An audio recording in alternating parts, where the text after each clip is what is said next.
Hello and welcome back to the channel on our continuing voyage to become better blues players. My name's Mark, and in this lesson we're going to take a deeper dive into ninth chords. So what you just saw me there playing was something based around ninth chords that we learned in the last lesson. This was kind of loosely inspired by a kind of Stormy Monday version, the Allman Brothers version of Stormy Monday, I should say. So what we're going to do in this lesson is I'm going to show you what I was doing there, and then we're going to take a deeper dive into the kind of the other flavors of ninth chords like major 9, minor 9, and those kind of things. Okay, so what was I doing there? Well, we've got a 12-bar blues in the key of C, and as we learned in the last lesson, we can use this chord shape here as a C9. It's actually hasn't got a root in it, but we talked about that in the last lesson. It's basically the same as this chord here. And what I'm doing is, what I was doing is on the beat I was hitting, I'm just thinking of this kind of like the bass strings and then stabbing the treble strings and then doing this little slide. And the little slide is I'm taking the top 3 strings that we're playing. So in this case, the D, G and B string, and I'm just holding that shape, sliding it up 2 frets and then bringing it back down. So you get this. Okay, and then when we move to the F chord, it's an F9 here. I'm doing the same thing. Bass strings, then treble strings. And then what I'm doing is I'm sliding the top 3 strings. I could just leave it in this kind of shape and use my 3rd finger. Okay, so as you heard in there, we basically do that, and we do that for all the different chords. The very end of the progression, I then played an altered dominant, a raised 9 chord. We'll get to that later in the lesson. Okay, but that's basically what that is, loosely inspired by the Allman Brothers version of Stormy Monday, absolute blues classic. Okay, so let's talk about the other flavors of a ninth chord now. Now we have 3 basic flavors of chords, and I covered this in my lesson, which I think was called something like Blues Player's Guide to Essential Music Theory, something like that anyway. But basically we have 3 different flavors of chords. We have major, minor, and dominant. Think of a C major 7. Let's think of it as this shape here. So there we've got a C with a major 3rd, a 5th, and a 7th, and a 7th in this case is a B note, which is this one here. It's got quite a jazzy kind of sound to it. Another flavour of chord would be a C minor 7, which looks like this. So there we take the 3rd and we make it a flat, so it's got an E flat in it, and we make the 7th a flat, so we've got a B flat in it. So there's our B flat there. And then we've got a dominant 7th, and dominant is kind of somewhere between the 2. It's got a major 3rd like major, but it's got a flat 7 like minor, and so it kind of sounds a little bit in between, and that's what we usually just call a C7. Technically it's a C dominant 7. Okay, so we can turn each of these into a ninth chord by adding the note that's 9 away from C, and if you count them up, that's a D. So what we basically do is we take those chords and we add in a D note. We're going to add in this D note here, 3rd fret of the B string. So if we do that with our major 7 chord, we end up with this. This would be a C major 9.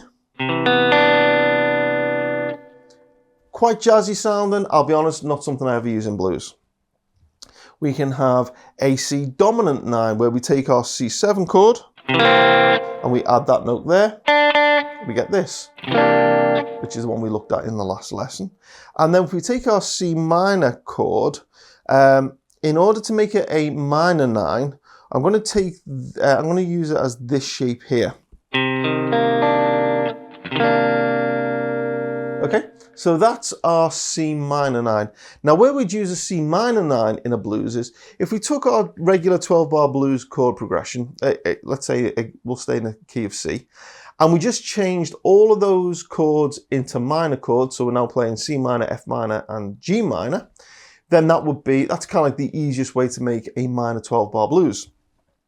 And when we have that, we can use the minor 9 over any of those chords. So we can, that's that chord, as I said. Now, one of my favorite things to do is to bounce between minor 7 and minor 9. So I'm going to play this as my minor 7 chord.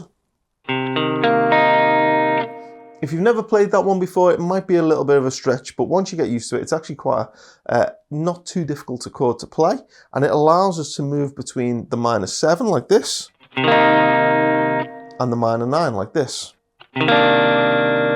To do, I would kind of do something, I guess, a bit like this.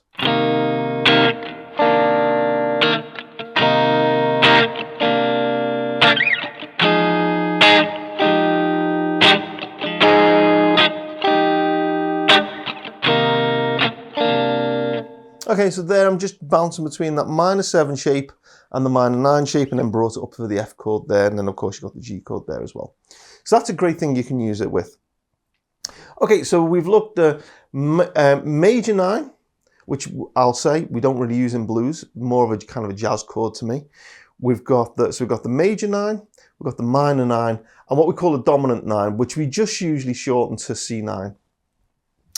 Okay, but in all of those, what we've done is we've taken the chord and we've just added the D note to it. Well, what happens if we add a D sharp or a D flat? So if we take a C7 chord like this, and we add a D sharp instead of just a D, what we've got is what we call an altered dominant. And I always think of altered because we're taking a chord and we're altering it by adding a note that's outside the scale. So in the scale of C, our ninth note is a D, but we're altering it by making it a D sharp. Now that particular chord, let me do that in E, and I bet you'll recognize it.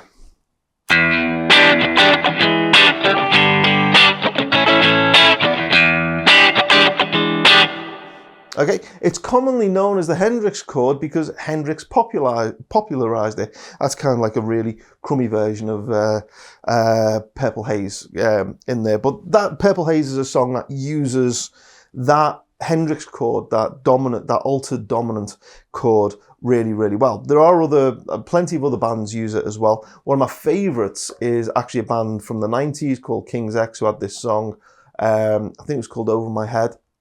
And the riff was really cool, and it ended on that because that chord, I'm going to bring it back to C, that C altered dominant, technically it's called a C7 raised 9 because we've taken the ninth, which is the D, and we've raised it up a semitone to make it a D sharp. That chord just sounds so tense because we've got the clash of this note here and this note. Sorry, that note there and this note here. So these two notes. See, when they ring out against each other, they sound really tense. But that makes that chord kind of super cool, and it's got that tension to it, and it makes you want to resolve something else. So that is technically a C7 raised 9, or what we will sometimes just refer to as a C sharp 9 or a C raised 9. Most of us just refer to it as the Hendrix chord though, but I'm doing it in, and obviously I'm doing it in C. You can also flatten the 9, which will give you this chord here. Again, quite a tense sounding chord.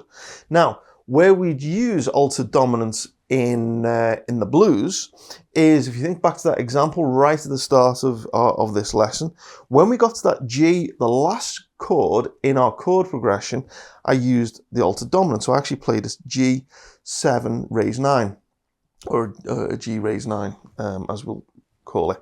I'm going to play the 12-bar blues in C, and I'm just going to play that last line. So the G, F, C, back to the G, but I'm going to make that G this altered dominant so you can kind of hear how tense it sounds.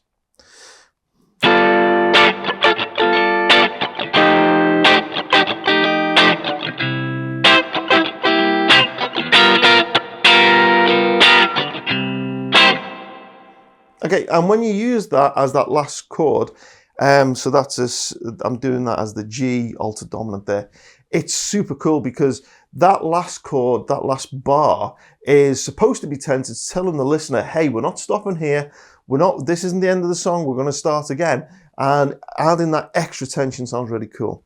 Word of warning with altered dominants though, anytime we use them, we have to be careful what the rest of the band's doing. If we're just playing with drums and bass, don't need to worry about it. We can kind of go off and do all kinds of mad stuff and it's going to sound cool. But the more instruments you have in there, if someone's doing an altered dominance and somebody isn't, or two people are playing different altered dominants, for example, things can really start to clash. So you might have to just work on that in a band context to make it work. Okay, so what we've talked about so far is major chords, minor chords, dominant chords, and we've talked about adding the D note as the 9 or adding the D sharp or D flat as an altered dominant. Well, what happens if we just take a regular C chord and add a D to it?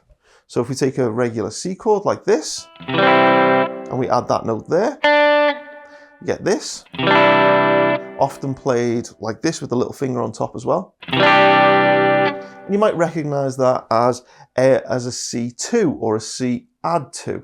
So what's the difference between that and a ninth? We're basically taking a chord and adding the D note. So the difference is that in a ninth chord, we've got the flat 7 as well. So we've got the 7 and the 2. 7 add 2 equals 9. That's how I learned it. That's how I remembered it. If we don't add that 7th, if we just take a regular C chord and add a 2 to it, then what we get is a C add 2, or often just referred to as a C2. So what's the difference between that and a C sus2? So if you think that my favorite way of playing a C sus2 would be this one. Again, we've got a C chord and we've got that note of D, 3rd fret B string in there. So how's that different again? Well, the difference between a sus2 and an add 2 is that with a sus2, what we've done is we've taken that 3rd, so we've taken that E note that we'd normally play here, and we've flattened it to make it that. So a sus chord doesn't have a 3rd note in it. So it's ambiguous. Are we major? Are we minor? And that's why we call it sus. Sus stands for suspended. And it kind of, it wants to resolve somewhere. It feels like we're kind of suspended. We need to be grounded somewhere. So a sus chord to me always sounds like it wants to resolve to something. So if we play a C sus2 and then a C, you'll hear how that kind of resolves. It kind of feels like, okay, that ends. So in all of these chords that we've mentioned in this lesson, what we've done is we've taken some kind of C chord and we've added the note D, because the note D is either 9 or 2 away from a C, depending on whether we've got the 7 in there as well. And we've shown how major chords, minor chords, altered dominants, we've got dominants, we've got just adding it to the regular C chord to get a C add 2 or a C sus 2 as well as the ninth chords. So there's a lot of theory in this lesson. This follows on from the lesson I did last week. I have a PDF which explains all of this and has all the different chord shapes and everything I've been doing it. If you would like a free copy of that PDF, then send me an email. My details are in the description below. You can get my email address from there. But let's call this Ninth Chords Explained. So ask for the PDF for Ninth Chords Explained. Next time I'm online, I'll simply reply to your email and attach the PDF in the reply. Hope you've enjoyed this lesson. Big thank you to the Patreon supporters. Big thank you to those who leave a tip in my PayPal tip jar as well. Hope you've enjoyed this lesson. Next time, we're going to be coming back with something totally different. Take care. I'll see you then.